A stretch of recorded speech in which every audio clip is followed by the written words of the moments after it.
الحمدللہ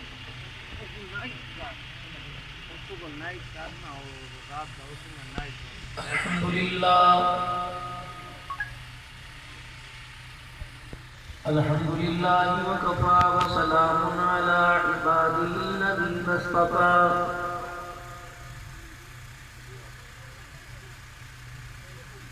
خصوصا علی سید الرسل وخاتم الانبیاء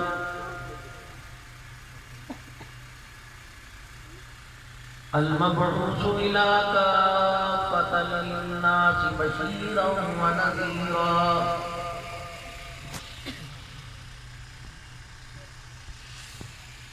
وداعيا إلى الله بإذنه وسراجا منيرا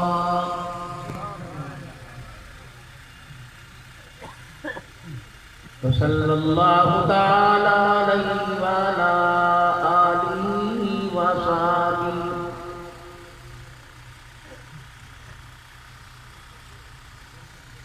وأزواجه وذرياته وأهل بيته وبارك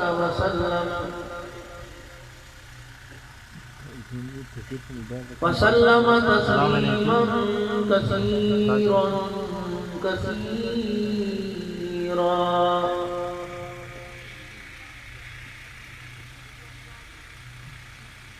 أما بعد فأعوذ بالله من الشيطان الرجيم.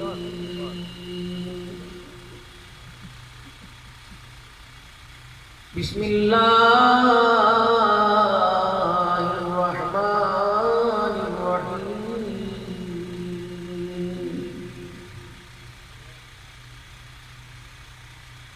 وتعاونوا على البر والتقوى ولا تعاونوا على الإثم والعدوان. وقال الله سبحانه وتعالى: لقد كان لكم في رسول الله أسوة حسنة.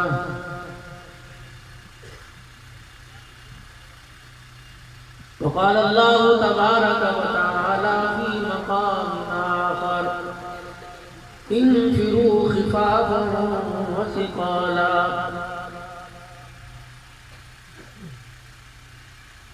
آمنت بالله صدق الله مولانا العلي العظيم وبلغنا رسوله النبي الكريم ونحن على ذلك لمن الشاهدين والشاكرين والحمد لله رب العالمين. درود پاک. اللهم صل على محمد وعلى آل محمد كما صليت على إبراهيم وعلى آل إبراهيم إنك حميد مجيد. اللهم بارك على محمد وعلى آل محمد كما باركت على إبراهيم وعلى آل إبراهيم إنك حميد مجيد. زندگی حقیقت میں بس اسی نے پائی ہے، مصطفیٰ کے قدموں میں موت کس کو آئی ہے. مجھ کو میرے حضرت جی نے بات یہ بتلائی ہے، جو نبی کا ہو جائے اس کی کل خدائی ہے. انتہائی میرے واجب الاحترام بزرگوں، عزیزوں، دوستوں، اللہ تبارک و تعالی نے دنیا کی زندگی انسان کی کامیابی کے لیے بنائی ہے.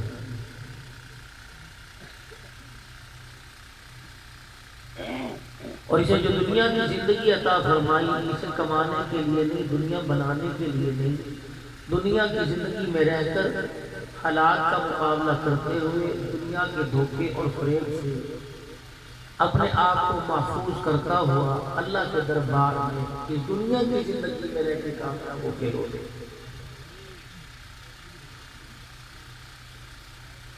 جو اس دنیا کو سمجھ لیں اور اس کی چالوں سے بچتے ہوئے زندگی گزار گئے، اللہ نے کامیاب کر دیا۔ جو اس دنیا کی چالوں میں پھنس گئے وہ دنیا میں بھی خسارے دے رہے اور آخرت میں۔ اور یہ دنیا ہے دھوکے باز۔ حضرت علی رضی اللہ تعالیٰ عنہ فرمایا کرتے ہیں دنیا کسی اور کو دھوکہ دیا، وہ نہیں، علی تیرے دھوکے کا نہ والا۔ شیخ سعدی رحمۃ اللہ علیہ فرمایا کرتے ہیں یہ دنیا اس خوبصورت سانپ کی مانند ہے جس کے اوپر نقش و نگار بہت زیادہ ہے، اس کے قریب جاؤ ایسا سحر ہے کہ انسان کو اٹھنے دیتے۔ یہ دنیا آپ کو مجھے باہر سے بہت ہری بھری نظر آئے گی، جیسے اس دنیا کے شکنجے میں پھنس گئے، جب تک موت نہیں آتی یہ دنیا نہیں چھوڑتی، اس کے شکنجے سے انسان کو موت ہی چھڑا تھا۔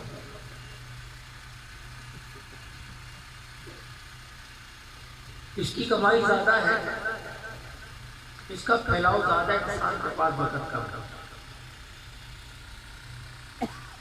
اور دنیا کو حاصل کرنے کی انسان کے پاس خواہش زیادہ ہے۔ یہ اتنا اپنے پیچھے دنیا دوڑاتی ہے کہ انسان کو رات کو سونے بھی نہیں دیتی، اوور ٹائم لگا رہے ہیں۔ خالی 2 روٹیاں ہیں لیکن 24 گھنٹے لگانے کے بعد بھی 2 روٹیاں نصیب نہیں ہوئی۔ پریشان پریشان پریشان پریشان۔ دنیا والوں نے دعوت دی تمہاری ساری پریشانیوں کا حل مال میں ہے، جب مال آ گیا تو اس مال کی فراوانی نے اتنا پریشان کیا، بڑے بڑے زمیندار، بڑے بڑے مالک خود بھی مر رہے ہیں، اپنے بچوں کو بھی زہر دے رہے، خود بھی گولیوں میں جاتا۔ تمہارے صرف کے ایم پی نے پہلے اپنی بیوی کو مارا، پھر خود مار دیا، اسے پتہ نہیں تھا اس کی زمین نہیں۔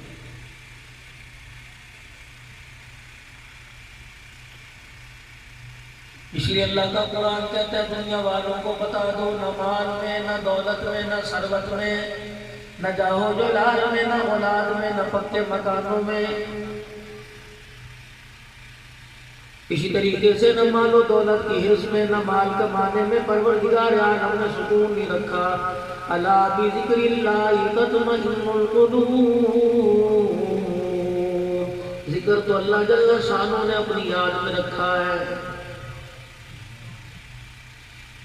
نہیں یقین آتا عشاء کی نماز نہیں پڑھی، پڑھ کے دیکھ لینا، جو رات کو نیند کی گولی کھانے سے سکون نہیں ملتا، عشاء کی نماز کے فرضوں سے وہ سکون مل جائے گا۔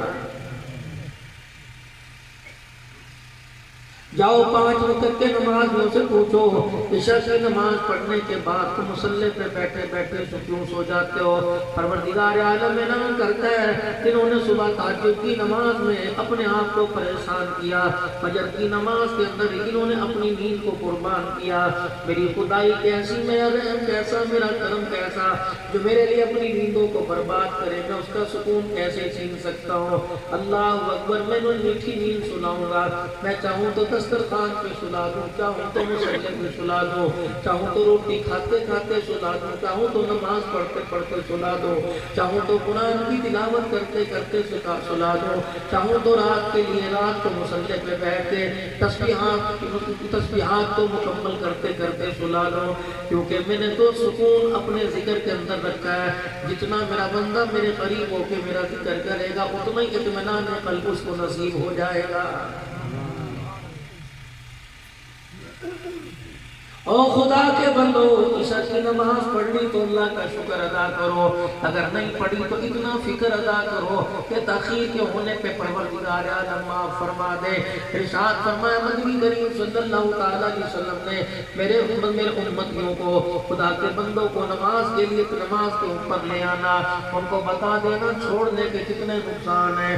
اگر ایک نماز کے بعد دوسری وقت پر نماز ادا کر لی، درمیانی وقت کے جتنے گناہ سارے معاف کر دیے جاتے ہیں۔ اگر ایک وقت پہ نماز چھوڑ دی، دوسرا وقت سر کے اوپر آ گیا اور وہ بھی نماز چھوڑ دی، اس کے عوض میں ساری دنیا سونے کی بنا کے دے دے، جو نماز کے قضا کرنے پہ گناہ ملا اس کا ازالہ نہیں ہو سکتا ہے۔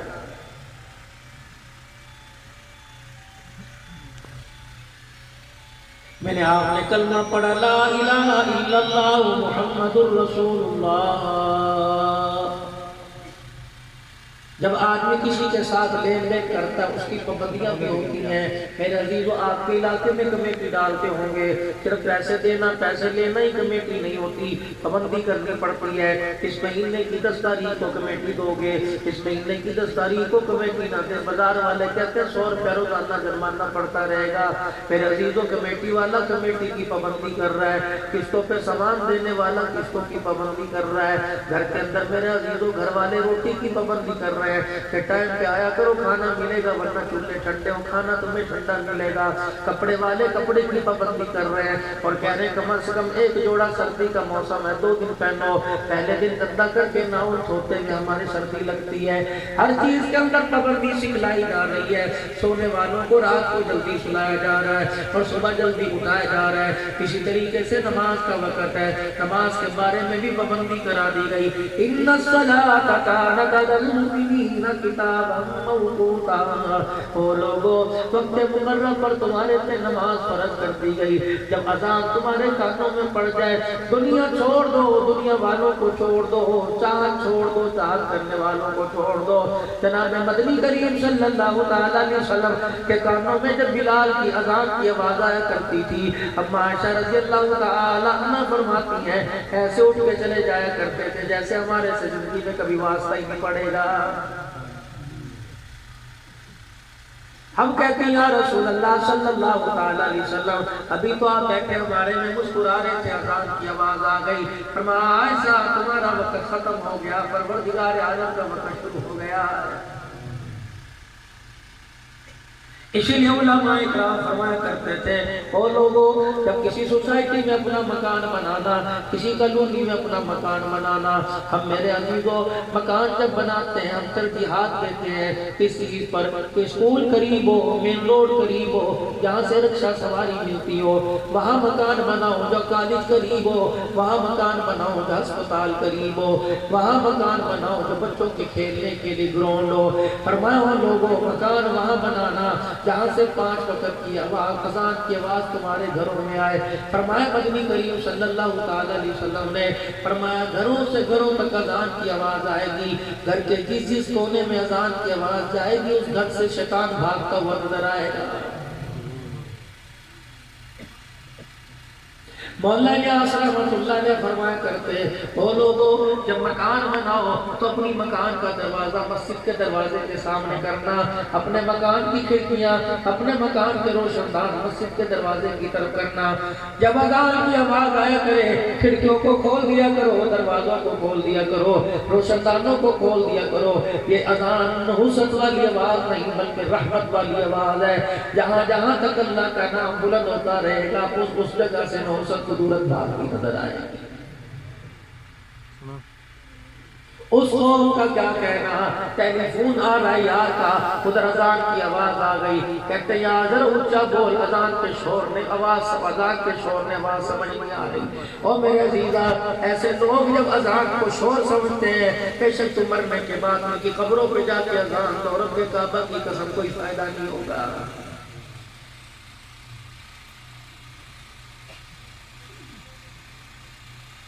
کہاں ہے وہ صحابی رسول صلی اللہ تعالیٰ علیہ وسلم کہ حضور کے پیچھے اثر کی نماز پڑھی، سلام پھیرنے کے بعد جانے لگا۔ سرکار مدینہ صلی اللہ تعالیٰ علیہ وسلم نے اس کی طرف اشارہ دیکھا اور اشارہ کر کے فرمایا میرے یار میرے قریب آ جا۔ اب صحابی کے نکلنے کا انداز کیا تھا، ایک پاؤں مسجد کے باہر تھا ایک پاؤں مسجد کے اندر تھا۔ یا اللہ تیرے نبی نے بلا لیا، اگر انکار کر دو تو ایمان ضائع ہو جائے گا، اگر کھڑا رہوں تو بیوی کے اثر کی نماز قضا ہو جائے گی، اور جا کہ اللہ اگر تجھے سچ میں تیرے نبی کو سچ سچ بتا دیا تو خدا تیرا شکوہ آ جائے گا کہ تھوڑی سی میں اپنے بندے کو تکلیف دی، میرا بندہ تکلیف ہی برداشت نہیں کر سکا ہے۔ جب آنکھوں سے آنسو گرنے لگے رحمت والا نبی پہچان گیا کچھ بات ہے، قریب بلایا فرمایا مجھے نہیں بتائے گا پھر کسی اور کو بتائے گا۔ ماؤں سے زیادہ پیار کرنے والا، باپوں سے زیادہ پیار کرنے والا، بہن بھائیوں سے زیادہ غمخوار نبی آپ نے پاس بلایا، فرمایا کیا بات ہے، مجھے نہیں بتائے گا، کسی اور کو اور پھر کسی اور کو بتائے گا۔ قبر پہ ہاتھ پھیرتے جاتے اور آپ پوچھتے بتا دعا میں کیوں شامل نہیں ہوتا؟ رو کے کہنے لگا سرکار جس چادر پر آپ ہاتھ پھیر رہے ہو رب کعبہ کی قسم ہمارے گھر میں اس کے علاوہ دوسرا کپڑا کوئی نہیں، ہم نے آج تک کبھی آپ کو گلا نہیں کیا، کبھی شکوہ نہیں کیا، شکوہ پڑھتا ہی کوئی نہیں۔ آپ نے فرمایا اس میں رونے کی کیا بات ہے؟ کملی والے گھر کے اندر دو میاں بیوی ہیں، ہم نے اپنے گھر میں ایک گڑا سا بنا رکھا ہے، نماز کا وقت آتا ہے میری بیوی گڑے میں بیٹھ جاتی ہے، چادر اتار کے مجھے دیتی ہے، میں مسجد میں آ کے نماز پڑھتا ہوں، دعا سے پہلے دوڑ جاتا ہوں، خود جا کے گھر میں گڑے میں بیٹھ جاتا ہوں، چادر لیتے دیتا ہوں، بیوی چادر لے کے باہر نکلتی ہے، اللہ کا حکم پورا کرتی ہے۔ کملی والے ہم ایک چادر میں گزارا کرتے ہیں، آج تک ہم نے کسی نماز کے سجدے کو قضا نہیں کیا ہے۔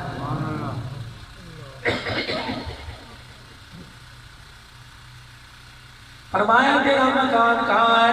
عرض کیا رسول اللہ تیرا مکان یہاں ہے۔ رحمت والا نبی صحابہ کے صحابی کے ساتھ چل دیے، فرمایا اس کے مکان کے پاس پہنچے، دروازہ صحابی نے بجایا، اندر سے آواز آئی من دق الباب، کون ہے دروازے پر؟ تیرا گھر والا آیا، سنو آج تیرے میرے گھر میں جھگڑا، گوشت کے نہ آنے پر، سبزی کے نہ آنے پر، کپڑے کے نہ آنے پر۔ اندر سے رو کے کہنے لگی میں دروازہ آج کیوں کر کھولوں، تو نے میری عصر کی نماز کا وقت ختم کر دیا۔ اللہ کی بندی میں خود نہیں روکا، مجھے حضور علیہ السلام نے روکا تھا، چیخ ماری، دروازہ پکڑ کے رونے لگ گئی، کہنے لگی یہ تو نے کیا کر دیا، ساری گھر کی بات حضور کو بتلا دی، اللہ اگر ناراض ہو گیا تو پھر راضی کرنے والا کون ہوگا؟ اگر اس نے کہہ دیا تھوڑی سی تکلیف دی تھی کہ لوگوں کے آگے گاتے پھرے تو بتاؤ ہم اسے کیا جواب دیں گے؟ حضور علیہ السلام نے فرمایا میری بچی تیرے صبر پر تجھے انعام دینے کے لیے آیا، دنیا کپڑے پہ مرے گی، میں محمد تجھے قبلی والی چادر دیتا ہوں، اپنے ننگے وجود پر ڈال اور خدا کی عبادت کیا کر۔ رحمت والے نبی صلی اللہ علیہ وسلم نے اپنی چادر عطا فرما دی، اللہ اکبر، وہ صحابیہ اپنے تن پر لے بھی رہی ہے اور رو بھی رہی ہے۔ حضور نے فرمایا اس بڑے انعام کے باوجود کیوں رو رہی ہے؟ کہلے قبلی والے رونا اپنے نصیب سے پیار ہے، جس قبلی کی قسم اللہ آسمانوں پر اٹھاتا ہے آج اسے اپنے ننگے وجود پہ لیتے مجھے حیا آ رہا ہے۔ اتنی تو غریبی کس اوپر کی آئی؟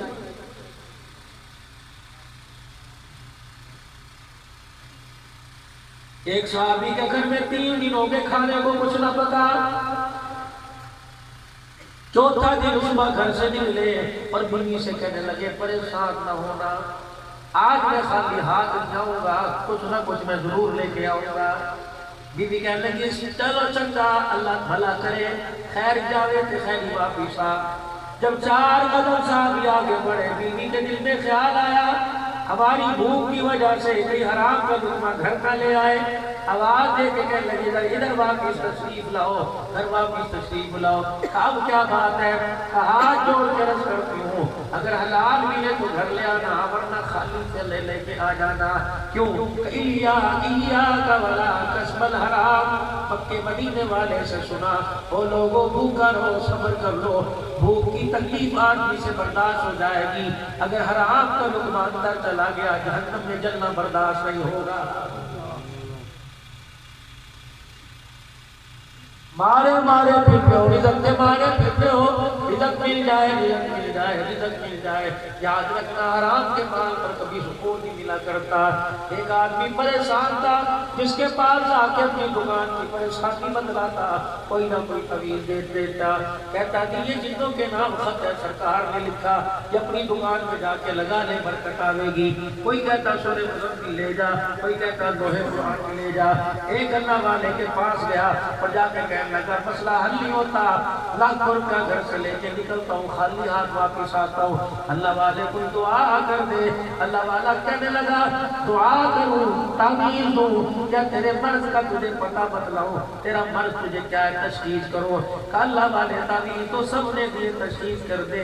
اللہ والے فرمانے لگے ٹھیک ہے، آنکھیں بند کی، تھوڑی دیر کے بعد مسکرانا شروع کر دیا، پیروں سے لے کے سر تک دیکھا کہ ایک ایک کام تو ختم کر دے اللہ رزق میں برکت عطا فرمائے گا۔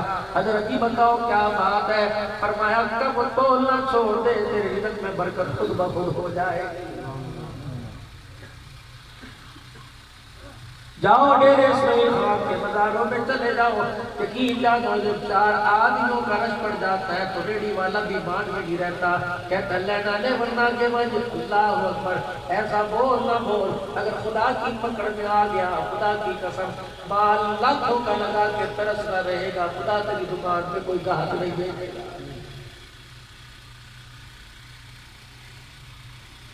فرمایا کم تولنا چھوڑ دے، دکان پر کوئی سامان لینے کے لیے آیا، جلدی سے تھیلے کے اندر سامان بھر کے یوں ترازو میں پھینکا، ترازو نے جھٹکا کھایا، چل میں چل لینا نہیں ورنہ کوئی بات نہیں، او یار پورا دے کر، اور پورا چھی گیا، کون سمجھا کہ جھٹکے میں دے کے ایک چھٹانک میں نے بچا لیا، اسے پتہ ہی نہ چلا، ایک چھٹانک تو نے بچایا اور پہاڑوں کی تین نیکیوں کو تو نے ضائع کر دیا۔ اللہ والے فرمانے لگے کم تولنا چھوڑ دے تیری دکان میں برکت آئے گی۔ اللہ والے ذرا ہاتھ تو آگے کر، اللہ والے نے ہاتھ آگے کیا، ہاتھ پہ ہاتھ رکھ کے کہنے لگا وعدہ انشاءاللہ آپ سے بات زیادہ ہی دوں گا کم نہیں دوں گا۔ گیا اپنی دکان کے آگے لکھ کے لگا لیا، او لوگوں پیسے پورے بلکہ کسی کے پاس کم ہو تو کم دے دیا کرو، سودا یہاں سے تمہیں پورے کا پورا ملے گا۔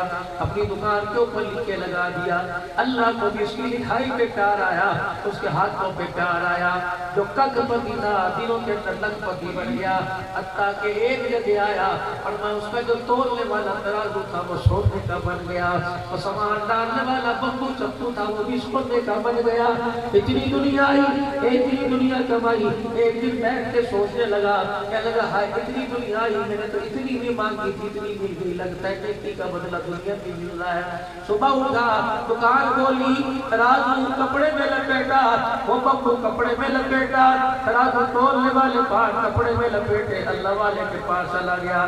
اللہ والے مجھے کس نے کہا تھا کہ اتنی دعا کر اتنی دنیا آ جائے کہ برتن بھی سونے کے بن جائے، اتنی دنیا مجھے نہیں چاہیے۔ اللہ والا سمجھ گیا پہلے مال کے لیے آیا تھا، اب مال آیا، لگتا ہے مال کی محبت دل سے الوداع ہو گئی، کہنے لگے کام بن گیا۔ فرمایا اچھا یہ تجھے مال اچھا نہیں لگتا کہ نہیں؟ کہ سامنے ندی بہ رہی ہے، کھاڑا ہے، نہر بہ رہی ہے، کہ جی یہ تو سونے کا ترازو اٹھا اس نہر کے اندر پھینک دے۔ اللہ والے کوئی کانٹے تو نہیں، کوئی گدری تو نہیں، کوئی چھلا تو نہیں، ترازو ہے، کہ بس پھینک دے۔ ترازو پھینک دیا اور میں مطمئن ہوں وہی لوہے کا پاٹ لے ترازو لے دکان پہ جا کے بیٹھ جا۔ 2 دن گزرے، 1 دن گزرے، اگلے دن ندی پاس ہے تو اس کی دکان پہ سامان لینے کے لیے گاہک آیا، وہ ندی کے اندر ندی کو پار کرنے لگا، اس نے پاؤں ندی کے اندر ڈالے تو گٹھڑی کو اس کا پاؤں لگا، جب اس نے گٹھڑی اوپر کے اوپر اٹھائی کھول کے دیکھی کنارے پر اسے سونے کا ترازو نظر آیا، کہنے لگا اوہو یہ تو ہمارے اس خیر صاحب بھائی کا ہے جو پیسے کم لیتا ہے سودا پورا دیتا ہے، لگتا ہے چور پڑ گئے ہوں گے، سامان اٹھا کے لائے، رستے میں ندی پار کرتے ہوئے لگتا ہے شور ہو گیا ہوگا، ندی میں پھینک کے چلے گئے۔ گٹھڑی اٹھائی اس کی دکان پہ پہنچ گئے، وہ اللہ کا ذکر کرتے کرتے سودا دے رہا تھا، میاں جی مبارک ہو تیرا گم شدہ مال مل گیا۔ اس نے کہا کیا ہوا؟ کہ یہ تیری گٹھڑی یہ سونے کا ترازو، لیکن دکان کی چھت پٹی نظر نہیں آ رہی، دیوار ٹوٹی نظر نہیں آ رہی، دروازہ ٹوٹا نظر نہیں آ رہا، تالا کٹا ہوا نظر نہیں آ رہا، پھر یہ تیرا سونے کا ترازو کون لے کے گیا؟ سر پکڑ کے بیٹھ گئے دکاندار، کہنے لگا ہائے میری بد نصیبی، دنیا سے جتنا جی چھڑا رہا ہوں دنیا اتنا میرے پیچھے دوڑ رہی ہے، لوگوں کو چھوڑ کر وہ سونے والی گٹھڑی ترازو والی پھر اللہ کے والے کے پاس لے گیا، کہ اللہ والے میرا غرق ہو گیا، لگتا ہے مال قبر میں نہیں جائیں گے، مال قبر کے اندر جائے گا۔ کہ کیا ہوا؟ کہ کل تیرے سامنے یہ میں ترازو پھینک کے گیا تھا کہ میری دکان پہ کسی نہ کسی بہانے پہ آ گیا۔ اللہ والے نے دیکھا چیخ نکلی کہ مصیبت تو میرے پیان پڑی، چیخ کیسے نکلی؟ کہنے لگا یہی تو تجھے بتانا چاہتا تھا، حرام کا مال جتنے بھی تالوں میں رکھ لے جا کے رہتا ہے اور حلال کا مال کہیں پھینک کے آ جا واپس آ کے رہتا ہے۔ حلال کماؤ، کھلا چھوڑ دو، کوئی ڈاکو نہیں آئے گا۔ اور جس دن حرام کا مال کمانا شروع کر دیا لوگوں ہسپتالوں کا رستہ نظر آئے گا، تھانوں کا رستہ نظر آئے گا، عدالت کچہریوں کا رستہ نظر آئے گا۔ اسی لیے میرا اسماعیل خان کے غیور مسلمانوں، درامن والوں، آج میں تمہیں چھوٹا منہ بڑی بات کر کے جا رہا ہوں، آج میں تمہیں مشورہ دے کے جا رہا ہوں، خدا را تعویذ لانے سے پہلے، کسی مولوی صاحب سے پانی دم کروانے سے پہلے، اپنے گھر کا وہ دروازہ بند کر، وہ کھڑکی بند کر، وہ سوراخ بند کر جس دروازے سے تیرے گھر میں حرام کا لقمہ آ رہا ہے۔ حرام کا لقمہ گھر میں آنے کی دیر ہے، بیڑا گھر کر رکھ دیتا ہے، نسلوں کو دبا کر کے رکھ دیتا ہے۔ حرام کا لقمہ گھر نہ آئے۔ صحابیہ کہنے لگی یا ولا کسب الحرام، خبردار بھوکا رہ کے مرنا تو قبول ہے لیکن حرام کا لقمہ اندر چلا گیا، نبی کے حوض کوثر سے محروم کر دیا جائے گا۔ میاں ہمیں بھوکا ہی رہنے دے، ہمیں 2 نمبر کا پیسہ نہیں چاہیے۔ صحابی کہنے لگا میں کب حرام کا لقمہ کمانے لگا تھا، میں تو اللہ پر توکل کر کے چلا۔ کیسا اللہ پر توکل؟ امام راضی رحمت اللہ علیہ فرماتے ہیں، امام راضی ایک آدمی کا واقعہ لکھتے ہیں، فرمایا ایک آدمی بوڑھا تھا، جیسے تیرا اسماعیل خان کے کسی چوک میں چلے جاؤ 5-10 آپ کو مزدور نظر آئیں گے، کسی نے میرے عزیزوں ہاتھ میں کسی پکڑی ہوگی، کسی نے بیلچا پکڑا ہوگا، کسی نے چھیلی تھوڑا پکڑا ہوگا، کہے گا مجھے مزدور لے جاؤ، جو کام ہے میں کروں گا۔ ان میں ایک بوڑھا آدمی سفید ریش کھڑا تھا، کہنے لگا مجھے بھی کام پہ لے جاؤ۔ لوگ کہنے لگے بابا 3 روپے بھی جا چائے پی، تو کیا کام کرے گا؟ میرے سے نہ کچھ اٹھایا جائے گا نہ لگایا جائے گا۔ بابا ہاتھ جوڑ کے کہنے لگا چھوٹی چھوٹی بچی ہے، اللہ اکبر، گھر کے اندر بچہ کوئی نہیں، میں اکیلا کمانے والا، اگر تم مجھے مزدوری پہ نہیں لے کے جاؤ گے میری بچیوں کا میرے سے مان اٹھ جائے گا، میری بچوں کی عزت کا جنازہ نکل جائے گا۔ چلو کوئی نہیں، جو کام 1 دن میں ہوگا وہ 2 دن میں کروں گا، لیکن مجھے ملازمت کے اوپر لے جا۔ کوئی آدمی اسے مزدور نہ لے کے گیا۔ ظہر کا وقت آیا، چوک کی مسجد کا دروازہ کھلا، مسجد کے اندر چلا گیا اور جا کے اللہ اللہ کرنے لگ گیا۔ نمازی جب ظہر کی نماز پڑھ کے چلے گئے، اللہ کے آگے بیٹھ کے رونے لگ گیا کہ الہی دنیا والوں نے تو دروازہ بند کر دیا، تو نے دروازہ کھول دیا، یا اللہ اگر تیرے دروازے سے سفید داڑھی والا مایوس چلا گیا تو پروردگار اعظم میرے گھر کے چولہے کا کیا بنے گا؟ الہی لاکھوں انسانوں کو دینے والے اگر 2 روٹیاں مجھے بھی عطا کر دے گا تیرے خزانے میں کوئی کمی نہیں آئے گی۔ شام ہو گئی، شام میں گھر گیا، بیوی نے خالی ہاتھ دیکھے کہنے لگی کیا بنا؟ کہنے لگا مالک بڑا سونا ہے، کام تو اس نے پورا دیا لیکن مجھے مزدوری مانگ کے شرم آئی، 1-2 دفعہ میں نے مانگی اس نے دی کوئی نہیں۔ میں نے کہا اچھا کل کام پر دوبارہ آؤں گا، کٹھی 2 دن کی لے کے جاؤں گا۔ بیوی بھی نے کی سمجھدار تھی، کہنے لگی حلال کوئی بات نہیں، مالک اگر اچھا ہے تو مالک کبھی اچھے مالک حق میں رکھا کرتے۔ کہنے لگے گزارا کیسے کریں گے؟ کل کھایا تھا آج بھی کھائیں گے، خدا کا شکر کر جو فاتح صاحب آتے گھر میں مہمان آئے تھے، آج وہ مہمان ہمارے گھر میں آئے، ہم خوب مہمان نوازی کریں گے، تو بھی وضو کر میں بھی وضو کروں، پھر مصلی پہ کھڑے ہو کے اس مہمان کی قرآن پڑھ کر مہمان نوازی کریں گے۔ دوسرا دن آیا، بچے چھوٹے چھوٹے، ابا روٹی کا بیٹے شام تک انتظار کرو آٹا لے کے آؤں گا۔ پھر کسی نے مزدور نہ رکھا، اللہ کے گھر میں جا کے بیٹھ گیا۔ امام راضی رحمت اللہ نے فرماتے شام ہو گئی کوئی بات نہ بنی، پھر خاتون کیلا لے کے گھر کی طرف آیا، بیوی نے ڈلچائی نظروں سے دیکھا، کہنے لگی آج تیرے مالک کا کیا بنا؟ کا کام تو اس نے کل سے بھی زیادہ لیا، اس نے دیا کوئی نہیں، مجھے مانگتے شرم آئی۔ بیوی کہنے لگی اچھا چل جانا، اسے کہنا چل سارا نہیں تھوڑا دے دے، ہماری خیر ہے بچے ہمارے 2 دن کے بھوکے۔ ساری رات کروٹ بدلتا رہا بستر کے اوپر، کہنے لگا سونے ربا 2 دن میں بہانے لگائے، میرے پاس بہانا کوئی نہیں۔ تیجے دل دکان اللہ کے گھر میں جا کے بیٹھ گیا، پھر رو رو کے اپنی آنکھوں کو موٹا کر لیا کہ الہی اگر آج خالی ہاتھ گیا تو میری بچیوں کا بڑھے باپ سے کمال اٹھ جائے گا، الہی پردہ بھی بچا، میری بچیوں کی عزت بھی بچا۔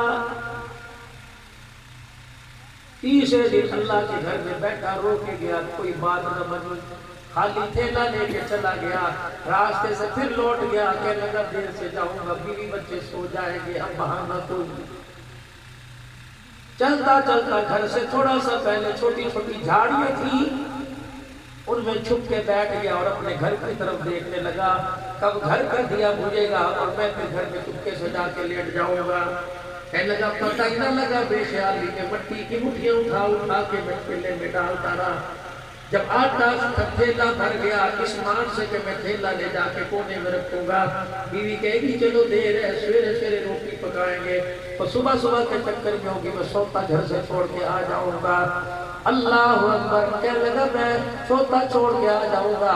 جب اپنے گھر کے پاس گیا، گھر کے اندر سے چھوٹی چھوٹی دیواروں سے کھانے کا دھواں باہر آیا، اپنی آنکھوں کے ہاتھ پھیرنے لگا، کہنے لگا آئے ہائے، یہ کسی اور کا گھر تو نہیں ہے، یہ کس کے گھر سے کھانے کی خوشبو آ رہی ہے، کسی اور کا گھر تو نہیں۔ اور تھوڑا آگے بڑا، خوشبو اور آتی گئی، اپنے گھر کی دیوار پہ ہاتھ پھیرا، کنڈا پکڑا، دروازے پہ ہاتھ پھیرا، کہنے لگا یہی میرا گھر ہے۔ بے خیالی میں مٹی کا تھیلا پھینک دیا اور جلدی سے دروازہ بجایا، بیوی باہر آئی، کہنے لگی واہ واہ تیرے مالک کے کیا کہنے، اتنا سونا مالک ہے، میں تو تجھے مشورہ دوں گی تو رات کو دن آیا کر، اسی کی نوکری کیا کر۔ اس نے کہا کیا ہوا؟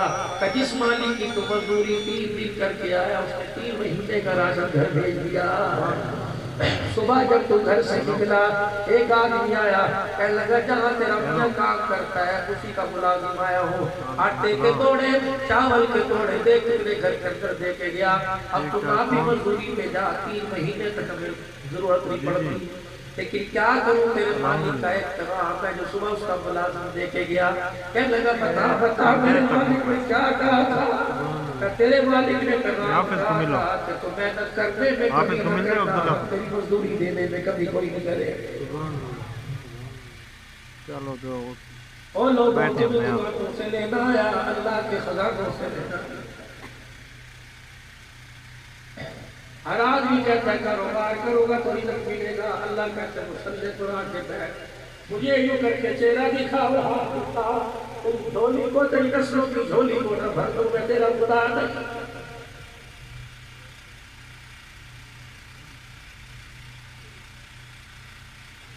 اور یاد رکھنا کسی پر زیادتی نہ کرنا، کسی کو سنگ کر کے مال نہ کمانا، تھوڑا کھاؤ سکھی رہو،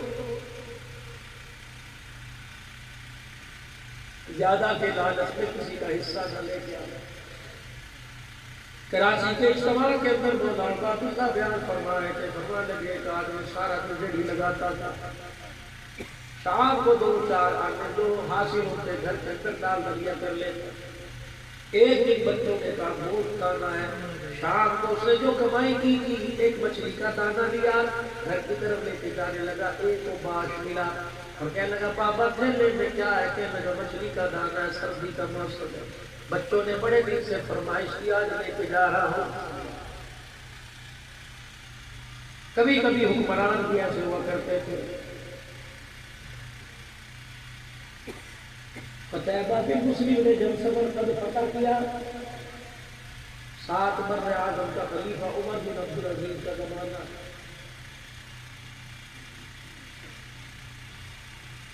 عیسائی پادریوں نے ایک قاصد بھیجا دمشق کے اندر 7 بر اعظم کے خلیفہ عمر بن عبدالعزیز کے پاس کہ تمہارے جو مسلمان سپہ سالار نے ہمارے ملک پہ قبضہ کیا، تمہارے نبی کی سنت کے خلاف کیا، نہ اس نے ہمیں کلمے کی دعوت دی، نہ ہمیں جنگ کی آفر کی، نہ اس نے ہمارے سے جزیہ مانگا۔ اسلام کا تو اصول ہے پہلے کلمے کی دعوت دو پھر جزیہ مانگو، اگر کہ دونوں باتوں پہ تیار نہیں ہوتے پھر اعلان جنگ کے لیے اعلان کر دو۔ جب یہ قاصد سمرقند کے اندر آیا، جب یہ قاصد دمشق کے اندر آیا، 4 آدمی چوک کے اندر کھڑے تھے اور کہنے لگے مسلمانوں تمہارا خلیفہ کہاں ہے؟ لوگ کہنے لگے اس گلی کے اندر چلا جا، یہاں سے ادھر مڑ جانا، یہاں سے ادھر مڑ جانا، تجھے خلیفہ کا مکان نظر آئے گا۔ جیسے کہا ویسے چلا گیا، دیکھا ایک چھوٹا سا مکان ہے، کچی سی دیوار ہے، ایک آدمی سیڑھی لگا کے اوپر چڑھا ہوا، سیڑھی کی بائیں بھی ٹوٹی ہوئی، لکڑی بھی ٹوٹی ہوئی، ایک عورت برقع پہنے ہوئے مٹی کے گارا بنا بنا کے تسلے بھر بھر کے دے رہی ہے، وہ آدمی مٹھیاں بھر بھر کے چھت کی لپائی کر رہا ہے۔ اس نے جا کے پوچھا بابا کیا ہوا؟ کہ 2 دن پہلے بارش اتنی تیز ہوئی میری چھت ٹپکنے لگ گئی، میرے پاس اس میں مزدور کے لیے پیسے کوئی نہیں، کہ خود ہی باجگیری کا کام کر کے اپنی چھت کی لپائی کر رہا ہوں۔ یہ وہاں سے واپس لوٹا اور وہ جو 4 آدمی چوک کے اندر کھڑے تھے انہیں کہنے لگا میاں میرے زکوٰۃ لینے والے کا گھر بھی پوچھا، میرے تمہارے خلیفہ کا گھر پوچھا۔ وہ جو چوک میں آدمی پتہ بتلانے والا تھا چیخ ماری، کہنے لگا تو نے مسلمانوں کے خلیفہ کا گھر پوچھا، تو یہ نہیں پوچھا اس کے گھر کی کیا حالت ہے۔ 2 دن پہلے اس کے گھر کے پاس سے گزر کے گئے، وہ خلیفہ اپنے گھر کے کونے میں بیٹھ کے رو رہا تھا۔ کیوں؟ رات کے اندھیرے میں اپنی بیوی کے پاس آیا، بلا کے کہنے لگا تیرے پاس 2 آنے ہیں، مجھے ادھار دے دے، تنخواہ ملے گی چکا دوں گا۔ گھر والی کہنے لگی کیا ہوا؟ کہ جب مسجد سے نماز پڑھ کے گھر آتا ہوں، ایک چھاپڑی فروش جس نے چھاپڑی میں بورڈ لگا رکھے ہیں، روزانہ 7 بر اعظم کے خلیفہ کا دامن پکڑ کے کہتا ہے بڑے اچھے ہیں، بچے کے لیے لے جا، بڑے اچھے ہیں لے جا۔ میں شرف کے مارے سر جھکا لیتا ہوں، اسے کیا پتا ملک کے خلیفہ کے پاس رہتا کوئی نہیں، میرا مال بڑھ جائے گا۔ آج موٹے موٹے دانے انگور کے تھے، میرا بھی کھانے کو نہیں کیا، اگر تیرے پاس 2 آنے ادھار ہے تو مجھے دے دے، میں انگور کھاؤں گا۔ بیوی نے ہاتھ کھڑے کر دیا کہ اللہ تیرا بھلا کرے، جو تیری تنخواہ ہے 4 دن ہو گئے تنخواہ ختم ہو گئی، تو بچیوں کو نہیں دیکھتا، منہ پہ کپڑا رکھا ہوا ہے، کتنے دن ہو گئے بیٹی اب کیا سے ہوگی۔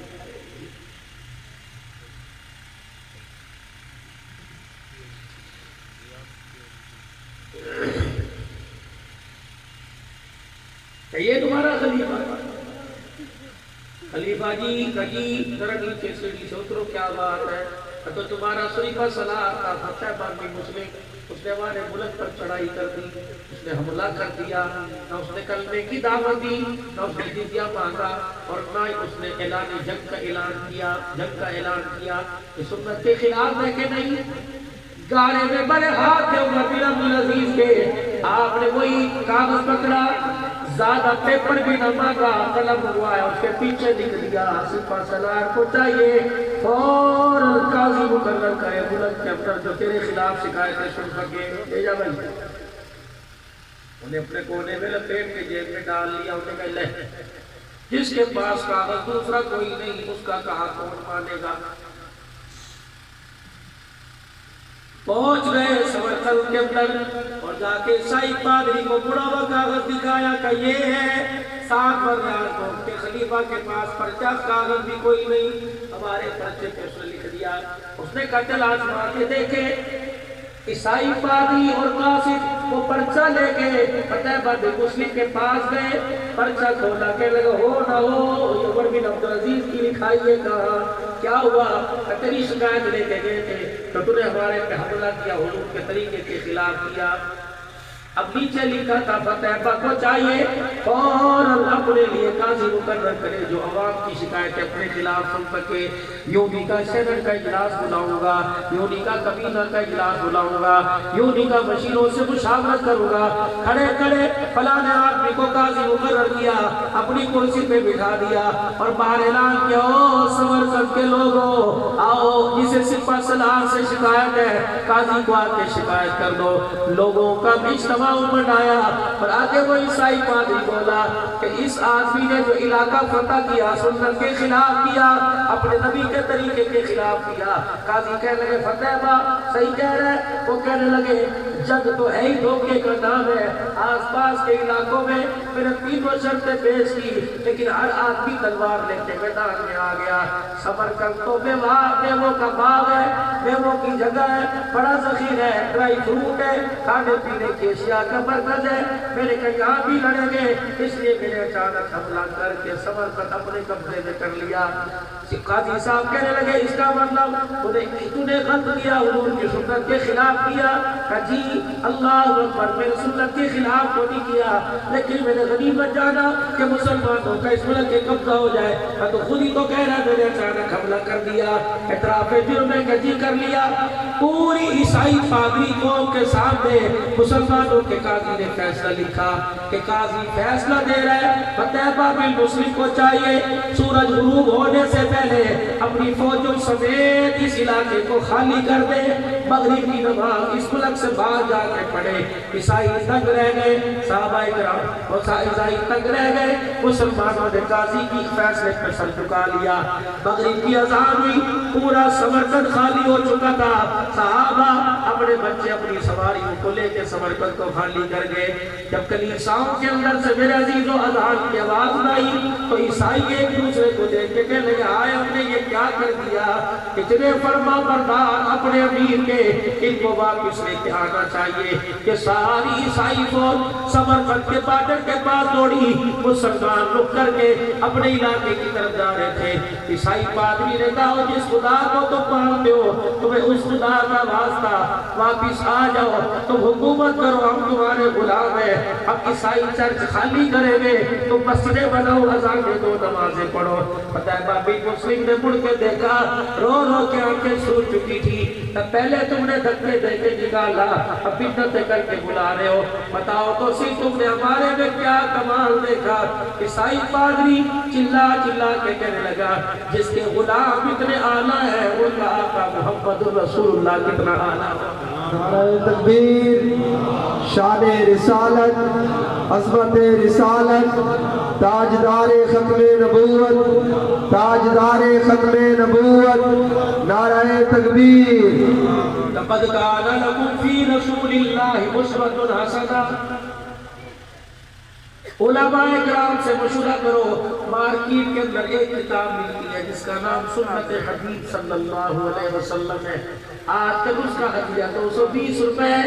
ہر پڑھا لکھا آدمی، ہر ان پڑھ آدمی، ہر پڑھا لکھا عالم ہو جاہل ہو اپنے گھر لے کے آئے۔ وہ لوگ ہو جس طرح کھانے پکانے والی کتاب لے کے آتے ہو، رسالے لے کے آتے ہو کہ سنت حبیب لے کے آؤ، خدا کی قسم اس میں نبی کا ایک ایک طریقہ موجود ہے، ایک ایک سنت موجود ہے، تاکہ کھانے میں، پینے میں، فروٹ میں، اوڑھنے میں، پہننے میں تمہیں پتہ لگے ہمارے پیارے نبی کو کیا پسند تھا۔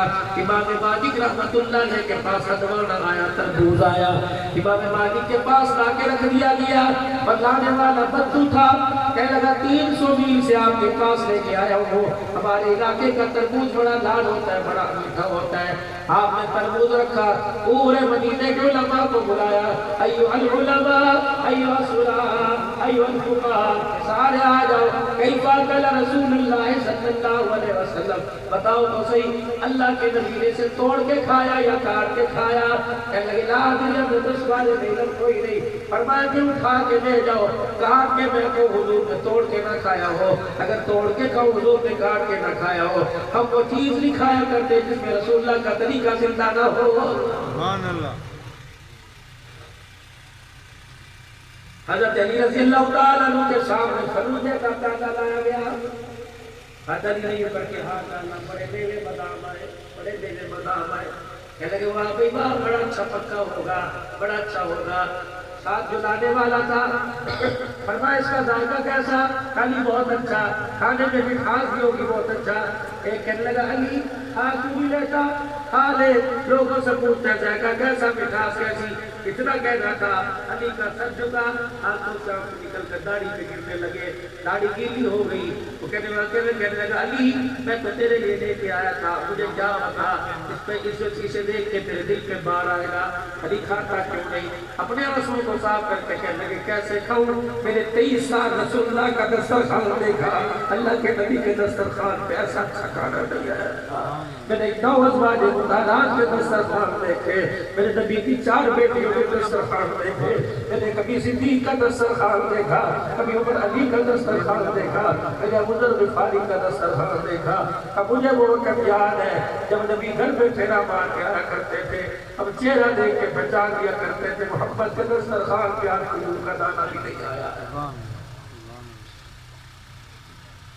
پھر بدو دے کے پیالے کو ہٹوا دیا، کہتے وہ چیز نہیں کھاؤں گا جو اللہ کے نبی نے چیز نہ کھائی ہو۔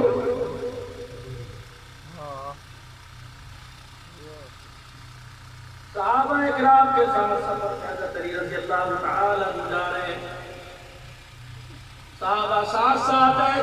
حضرت علی رضی اللہ تعالی عنہ نے اپنے جان سے تلوار نکالی، ہوا میں لڑائی زمین میں پھینک دی،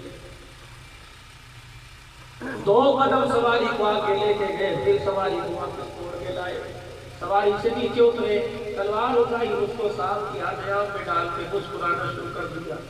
ایک صحابی آ گیا ہے، علی سمجھدار آدمی ہو، کوئی نہ کوئی راز اس بات ہے، جب تک بتائے گا نہیں قدم نہیں اٹھا لیتے۔ کہاں صحابہ کجی، کہاں ابو ہریرہ کجی، کہاں ابو غفاری کجی، کہ وہ یاد کرو یہی راستہ تھا، یہی جگہ تھی۔ اللہ کا نبی آگے آگے جا رہا تھا، پیچھے پیچھے جا رہے تھے۔ حضور علیہ السلام نے ہاتھ سے تلوار نکلا دی، حضور تلوار کو دیکھ رہے تھے، نبی کی تلوار گیری گئی، لیکن ساتھ تھا، حضور نے مجھے لکھا، آگے سے سواری گھما کے لائے، اپنی سواری کو کر کے خود تلوار اٹھائی کر دی، جو حضور نے کیا وہ بھی نے کیا۔ حضور نے تلوار میں آگے رکھی کرکی، اسامہ تو گواہ ہے جی کہ حضور علیہ السلام ہنسنے لگے، مسکرانے لگے، کہ میں بھی مسکرانے لگ گیا۔ حضرت علی سے کہنے لگے صحابہ، علی آپ سے تو پوچھنے کی ہماری ہمت نہ ہوئی، تو بتا کیوں ہنسا تھا، تو بتا کیوں مسکرایا۔ فرمایا او لوگوں جب تمہاری ہمت نہیں ہوئی تو میری بھی ہمت نہ ہوئی، اس جگہ کھڑے ہو کے میں مسکرایا، حضور بھی مسکرائے تھے تاکہ یہ طریقہ بھی قیامت کے صبح تک زندہ ہو جائے۔ ساری دنیا حضرت ابو ہریرہ رضی اللہ عنہ نے کبھی اپنا گریبان کا بٹن بند کیا۔ اتنا بڑا کالا انسان سورج کا ابو ہریرہ سینے پہ رہتا، کسی نے کہا ابو ہریرہ رضی اللہ تعالیٰ گریبان بند کیوں نہیں کرتا؟ فرمایا وہ لوگوں گریبان بند کرنے کی سنت زیادہ سب زندہ کر رہے ہیں، گریبان کھلے رہنے کی سنت کوئی نہیں زندہ کرنا، یہ سنت ابو ہریرہ زندہ کرتا چلا جائے۔ اناب مچھلی کا دانہ لے کے جا رہا ہے، اور بادشاہ تکڑا تھا، امیر حاوی تھی غریبی پر، جپٹا مارا، تھیلا مچھلی کا چھین لیا، کہنے لگا سردی کا موسم ہے، تیرے بچے کھائیں ہم نہ کھائیں۔ کہنے لگا یار سارے دن کی کمائی ہے، بچے انتظار کر رہے ہوں گے، آج باپ گوشت لے کے آئے گا۔ شام کو میرے عزیزوں گھر گیا، بیوی کہنے لگی کیا ہوا؟ خاموش، وہ مچھلی کا تھیلا لے کے چلا گیا۔ بیوی کہنے لگی میں نے تجھے کہا تھا بچے کئی دن سے بھوکے ہیں، کیا تو بچوں کو نہ دلاسا دے کے جاتا کہ میں تمہارے لیے مچھلی لے کے آؤں گا؟ اگر دلاسا دیا تو لایا کیوں نہیں؟ کیا بتاتا کہ میرے سے بھی زور آور میں سے مچھلی چھین کے چلا گیا۔ اب جو گھر اس سے مچھلی چھین کے گیا تھا کیا کہا بیوی کو جا کے، ایسی پکانا مچھلی کہ میں انگلیاں چاٹتا ہی رہ جاؤں سالن کے ساتھ۔ بیوی نے بھی کہا تو ہاتھ دھو کے 10 منٹ انتظار کر میں کھانا پکا کے لائی۔ جب کھانا پکا کے لائی اتنا لذیذ پکا، انگلیاں چاٹتا رہ گیا، یہ انگلیوں سے سالن لگا تھا، زبان کے ساتھ چاٹا تھا، رات انہیں انگلیوں میں درد ہونے لگ گیا۔ صبح اٹھا انگلیاں ساری پیلی، ہاتھ کی ہتھیلی پیلی، انگوٹھا پیلا۔ ڈاکٹر کے پاس گیا، انہوں نے کہا لگتا ہے کوئی چیز پھر گئی، زہر بات پورے جسم کے اندر پھیل گیا، کہ تو ہاتھ کاٹنا پڑے گا ورنہ اثر بدن کے اندر کر جائے گا۔ اور ڈاکٹروں سے 2-3 مشورہ کیا، حتیٰ کہ ہاتھ کٹ گیا۔ 2 دن گزرے، دوسرے ہاتھ میں درد ہوا، ڈاکٹر کے پاس گیا، دوسرا ہاتھ بھی کٹ گیا۔ 5 دن رات، 5 دن کے بعد یا 10 دن کے بعد بازوں میں درد ہونا شروع ہوا، ڈاکٹر صاحب کے پاس گیا، ڈاکٹر نے قمیض اتار کے دیکھا، انہوں نے کہا زہر بات تو پورے بدن میں پھیل گیا، کندھے تک بازو کٹوا ورنہ زہر بات سینے کے اندر پھیل جائے گا۔ جب بازو کٹوائے 15-20 دن ہوئے، گلے میں درد ہونے لگ گیا۔ صبح سرجن کے پاس گیا، دیکھا گلا پیلا، سینہ پیلا۔ ڈاکٹر کہنے لگا بیماری سمجھ لیا، اس طرح تو پورا میرا وجود کٹ جائے گا۔ کہ ڈاکٹر صاحب کوئی ایسا اسپیشلسٹ بتا دے جو میرے مرض کا علاج کرے، پیسے کی فکر نہ کرنا۔ ڈاکٹر صاحب ذرا تھوڑی دیر سوچی میں پڑ گیا، کہنے لگا ناراض نہ ہونا، ایک بات تو تیرا مرض مجھے سمجھ آ گیا۔ کہ ڈاکٹر صاحب کیا مرض سمجھ میں آیا؟ کہ میاں یہ کوئی بیماری نہیں ہے، لگ رہا ہے کسی غریب کی تجھے بددعا لگی ہوئی ہے۔ بتا ان ہاتھوں سے کس نے ظلم کر کے آیا؟ فوراً دل میں خیال آیا، ہو شام کے وقت ایک آدمی اپنے بچوں کی روزی لے کے جا رہا تھا، اسے میرے چھینا تھا۔ ڈاکٹر صاحب ٹھہرو مجھے میرے مرض کا علاج مل گیا۔ اسی چوک پہ گیا، بازو کوئی نہیں، ہاتھ کوئی نہیں، کھڑا ہو گیا۔ شام تک انتظار کرتا رہا، وہی مچھلی والا اپنی ریڑھی گھسیٹ کے لا رہا، اس کے سامنے آ کے کھڑا ہوا